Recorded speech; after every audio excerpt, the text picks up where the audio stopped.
மனிதனை இந்த உலகத்தில் கட்டி போடுவதும் மனம்தான்.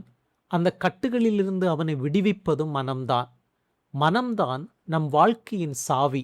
நாம் எப்படி வாழ்கிறோம், எப்படி துன்பப்படுகிறோம், எப்படி மகிழ்கிறோம், இவை அனைத்திற்கும் மூல காரணம் நம் மனமே. மனம் என்பது என்ன? அது ஆசைகளாலும் அபிப்பிராயங்களாலும் ஆனது. நமக்கு எதில் ஆசை இருக்கிறதோ அதை நோக்கி ஓடுகிறது மனம். ஆனால் இந்த ஆசைகள் அனைத்தும் ஒரே மாதிரியானவை அல்ல. ரமணர் ஆசைகளை 2 வகையாக பிரிக்கிறார்: கீழான ஆசை மற்றும் மேலான ஆசை. முதலில் கீழான ஆசை என்றால் என்ன? பெண்ணாசை, பொன்னாசை, புகழாசை, பதவி ஆசை, இப்படி உலகியல் சார்ந்த ஆசைகளே கீழான ஆசைகள். இந்த ஆசைகள் மனதை அழுக்காக்குகின்றன. ஒருமுறை ஆசை தோன்றிவிட்டால் அடுத்து அதை அடைவதற்கான திட்டங்கள், பின்னர் அதை காப்பாற்றுவதற்கான பதற்றங்கள், இறுதியில் அது இழக்கப்படும் போது வரும் துன்பங்கள், இதுவே பந்தம் என்று அழைக்கப்படும் சுழற்சி. இந்த ஆசை மனிதனை ஒருபோதும் நிம்மதியாக வாழ விடுவதில்லை. இப்போது மேலான ஆசை என்றால் என்ன? அது உலகியல் சார்ந்தது அல்ல.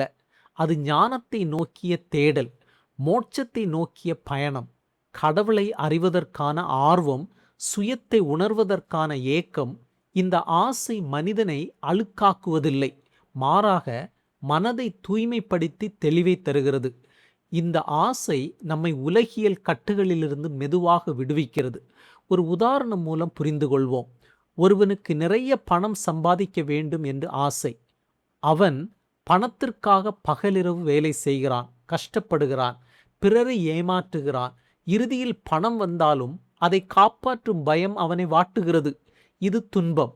ஆனால் மற்றொருவனுக்கு கடவுளை உணர வேண்டும் என்ற ஆசை.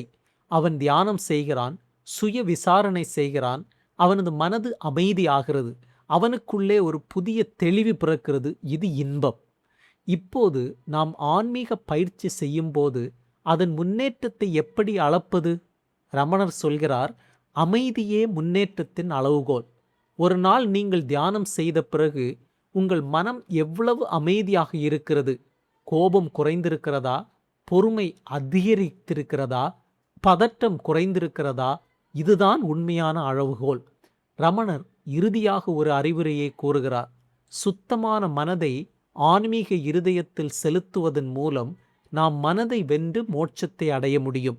மனதை வெல்வது என்றால் ஆசைகளை அடியோடு அழிப்பதல்ல, மாறாக கீழான ஆசைகளை மேலான ஆசைகளாக மாற்றுவது. பின்னர் ஒரு கட்டத்தில் அந்த மேலான ஆசையும் கூட கடந்து தூய இருப்பு நிலையில் நிலைத்து நிற்பதே உண்மையான மோட்சம்.